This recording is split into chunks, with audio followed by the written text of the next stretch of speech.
Each week at this time we do something we call a community moment. It's a popular feature of our gatherings where someone from the Oasis community gets up and shares a thought for the day. Sometimes it's the story of your journey to free thought. Sometimes it's an experience in life that you've had or an idea from a book you've been reading. We've had so many great community moments on a variety of topics. If you'd like to do it, please get with me and I'll put your name on the schedule because we're really all about bringing a diversity of voices to the table. We'd love to hear from the wisdom of the crowd. Today we have a veteran community moment presenter. He's kind of a hardcore member of our community, does so much for us, helps out big time with the children's program, and always has something really thought-provoking to say. And I'm personally indebted to him for getting me back into reading Walt Whitman again on a regular basis. That was a good talk. So let's welcome back Aaron Prazan for the community. So, Pareidolia, sound check is over. I assume there's some hardcore science folks that know what that is. 1, 2. Not counting looking it up 2 minutes ago or right now. So, then you're a little ahead of the game. But, so what this is it's the action of your brain to be able to see patterns in places where they're not there. And the reason you have this is because almost all the time, those patterns are there. And your brain is super good at seeing them, right? So when there's not a pattern there, and someone tells you it is, or you tell yourself it is, then you're being lied to by yourself, by your brain, by your wonderful, talented brain. And this is very good. It is mostly good, right? It is the basis, I argue, and someone may come up with an odd example, but I argue is the basis for all artistic endeavor and creativity. It's the ability to substitute symbols for something else and have everyone else see, yeah, that's it. It's also the basis for a lot of scientific advancement. I mean, seeing patterns in relationships from multiple fields and saying, aha, I see these patterns, right? But it could also be the basis for believing there's something when there is nothing. Right? Random data, someone says, look at this relationship, and people say, yeah, there kind of is.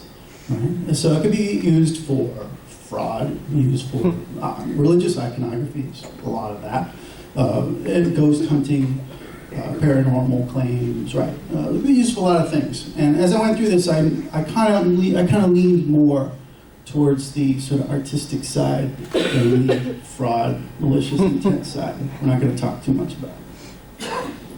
So, this is an iron. There is a stain. Jesus? I didn't even ask about a person. I said an iron. He said Jesus. Iron? Jesus. But the next question is, who is that? Is it the Mona Lisa? Some people might say it's somebody else. Some people might say it's somebody else. It could be a lot of things. I don't know. Huge recognition, and that's his face.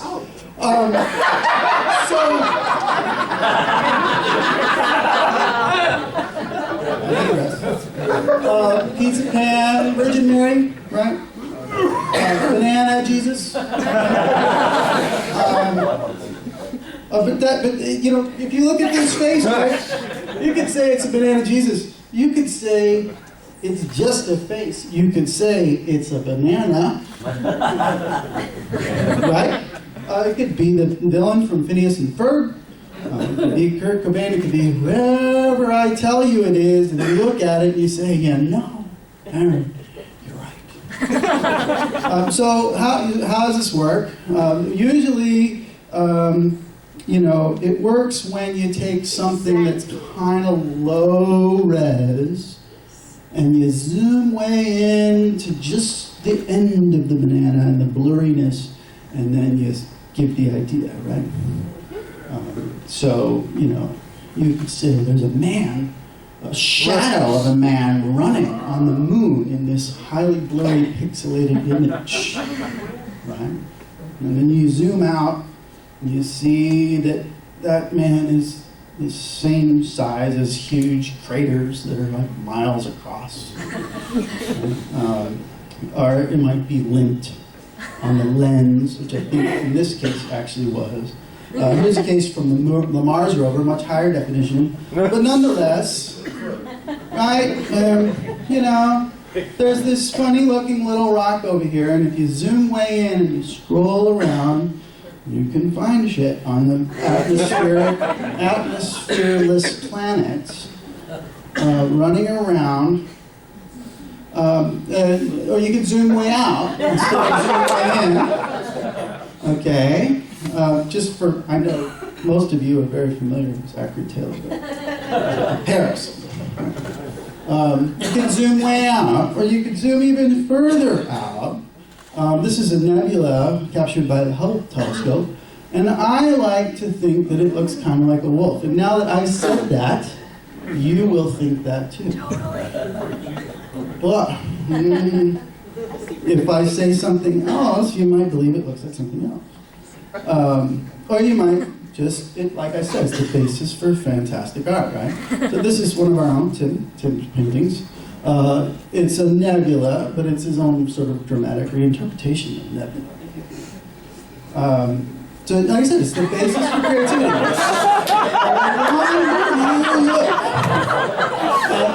The funnier it is. You have one of these in your home. You'll never look at them the same way. I didn't do that. I just found. I didn't do this either. But I think there might be a little Photoshop in the facial area. But if you look at that long enough, it looks really good too. Nature has plenty of suggestive forms, all right? And you look at them and say, hey, you know, and it's got to be from the right angle and the right light. But I thought that was actually excellent, personally. You know, ginseng. If you go to Chinatown and you buy ginseng, you find these posters and they just look so humanoid. And then they say, this piece of ginseng is good for your leg. It's good for your heart. I like these guys. I like orchids. I'm a big fan of flowers. But anatomically correct flowers.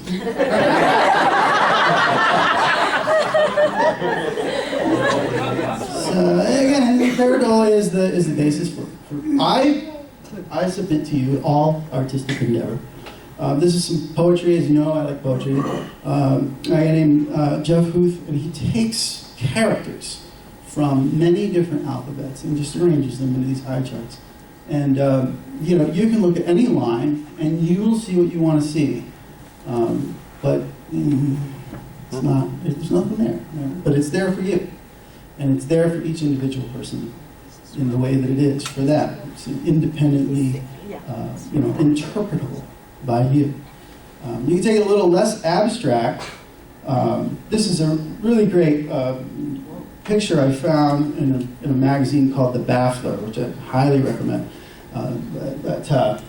So this is a painting called Appetite, and it is kind of a childlike image, and you know your mind first sees this face, and then you might think it's a boxing glove, and your mind sees another face, and then it's a progression, a hierarchy of faces. They're all doing violence to one another, and if you look at the expressions on their faces, they go from sort of surprise to grim acceptance, and then you notice that there's printing marks around the edge that make it look like it is a sort of mass reproduced idea or image.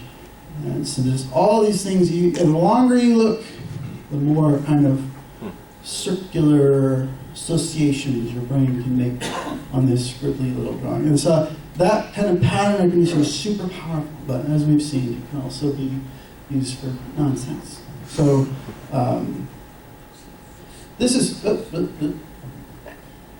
so it also is available in audio information. But by the way, does anybody know the one sort of sense that's really, really almost impossible to fool?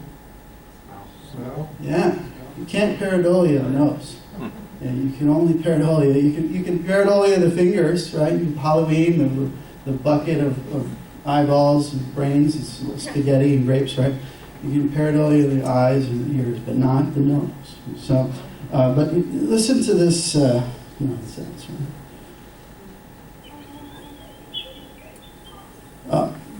That's as loud as she goes? Try it again. Okay.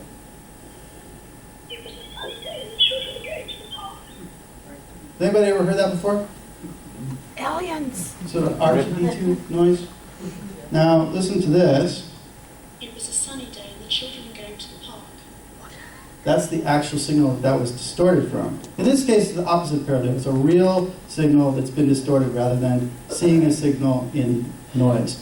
But listen to this again, and you cannot unhear it. There's also, this is actually a recording from the bed and breakfast in Fall River, Massachusetts, that is the house where Lizzie Borden used to live with her parents and killed her mother and father. You hear that? Those are all ghost soundings. All ghost recordings sound like that, like nothing. People claim that she's saying, "I'm a good daughter." Nonsense.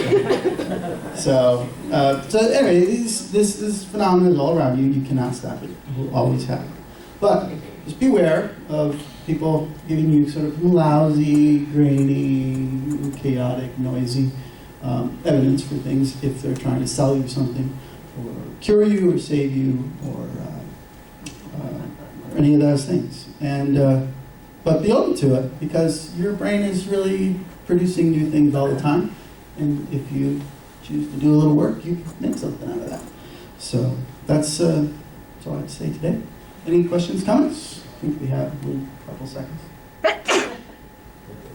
Thank you very much.